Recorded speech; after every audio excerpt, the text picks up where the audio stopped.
Course, there was week 9 of the 2025 NFL season, and there was Saturday night's main event from Salt Lake City, Utah, that featured a new WWE Women's Champion and a new World Heavyweight Champion. We'll get to that, but we got to start off tonight with the Los Angeles Dodgers winning the 2025 World Series in a classic World Series that went 7 games and included 2 extra inning games, an 18 inning game in Game 3, an 11 inning game in Game 7.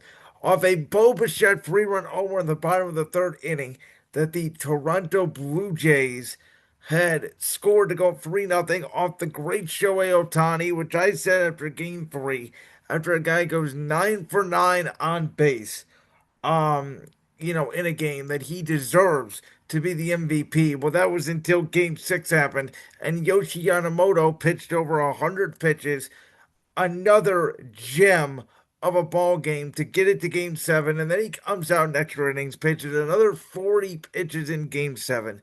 The best pitcher in the world.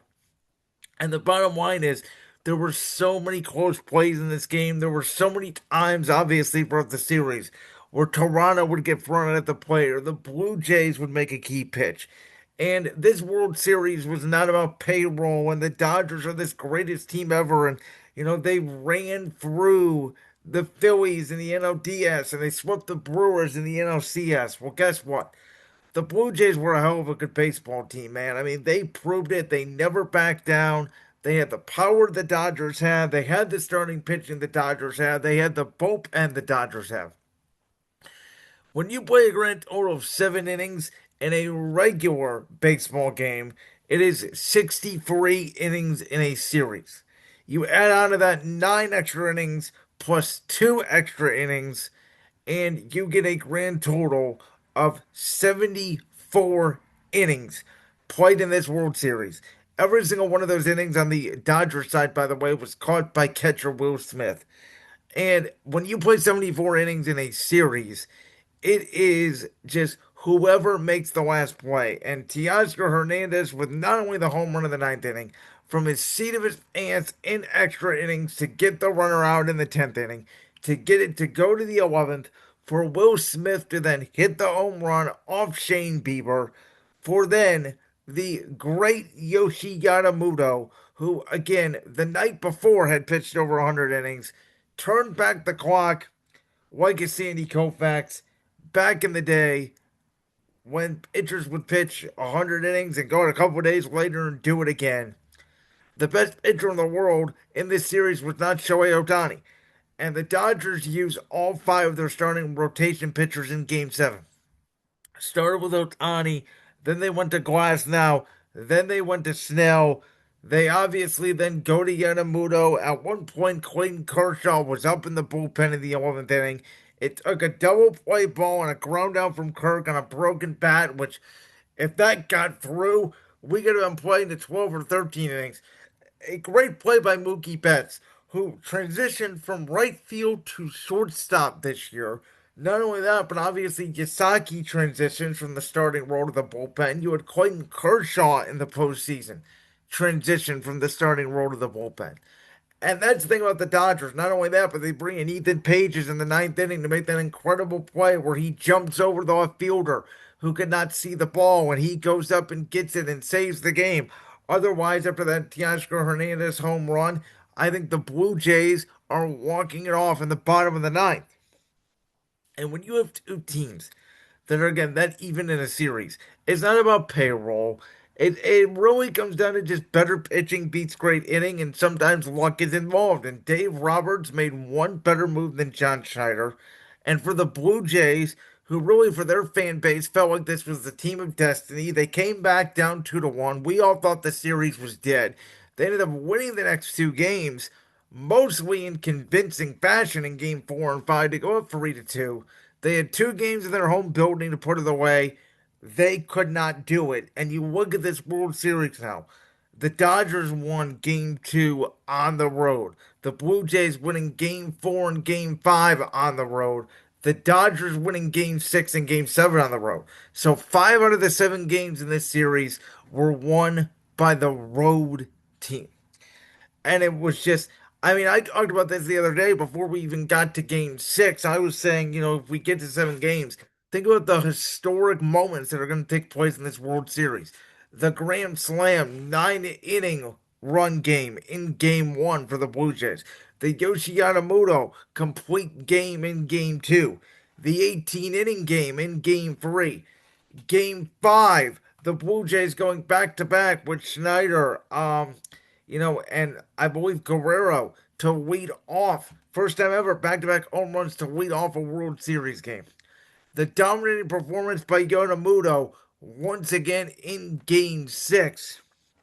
And then game 7, from the Bo Bichette free run homer to the Dodgers, the Max Muncy, who was cut by the Oakland A's. They didn't pay him a lot of money. He comes over to the Dodgers. Yeah, all of a sudden in game 7, he becomes clutch. The Hernandez home run, the Muncy home run to cut it to a run in the 8th inning. The play by Hernandez for the bases loaded and Will Smith barely getting his cleat on the plate to get that out. To the Will Smith home run in the 11th. To the closing job by Yoshi Yamamoto. This World Series, I thought for the longest time, Cubs Guardians 2016 or Cubs Indians was the greatest World Series of all time, strictly because I still thought Game 7 was the greatest baseball game I had ever seen, given the circumstances.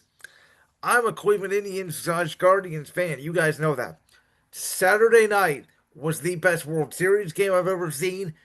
That was the best World Series game I've ever seen.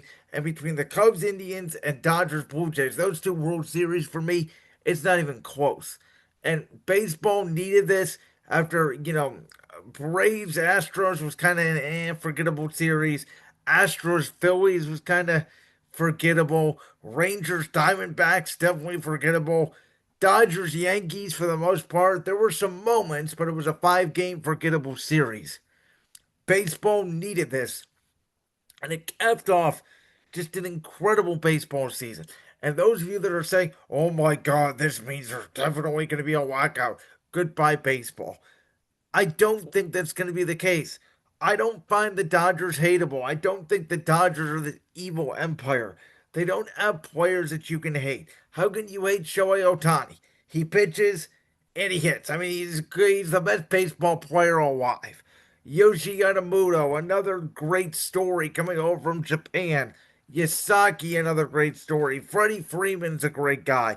Dave Roberts is a down to earth manager. On the Toronto side, that is devastating to lose 2 games at home. I don't know if they're going to ever recover. But if they do, you got guys like George Springer who had that incredible run with the Astros. Now he comes over to Toronto hitting like a machine. Kirk, who's a very good catcher. Vladimir Guerrero Jr., the son of the great Vladimir Guerrero Sr. Shane Bieber and Max Scherzer, those two veterans, starting in game 3 and game 4 because of what the kid Savage did in game 5. The 2 hits, the dominance, the 12 strikeouts. The first since Bob Gibson to do that in a World Series. So many storylines are coming out of this World Series. I thought it was great for baseball. As a casual fan, I didn't care who won. I think it would have been different if Toronto would have never won a championship. Yeah, I would have rooted for Toronto, but they won back to back in 92, 93. I know there's a young generation that wants to see them win a championship, and I totally understand that from being a fan of the Cleveland Cavaliers and the Cleveland Guardians and the Philadelphia Eagles. But the Dodgers are hard to root against, in my opinion. They do everything right, they don't do anything against the rules, and they just do everything better than you. And that was a World Series America needed that got people talking more about baseball than it did about the NFL and college football. And we all know the NFL and college football are probably the two biggest sports in America. I think baseball is now once again challenging college football for being number 2. NBA, I think it's dropped off for a lot of people in the last couple of years.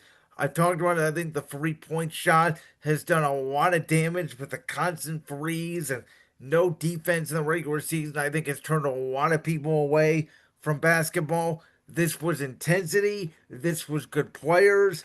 This was baseball at its finest. Congratulations to the Dodgers. Clayton Kershaw walks off a world champion again.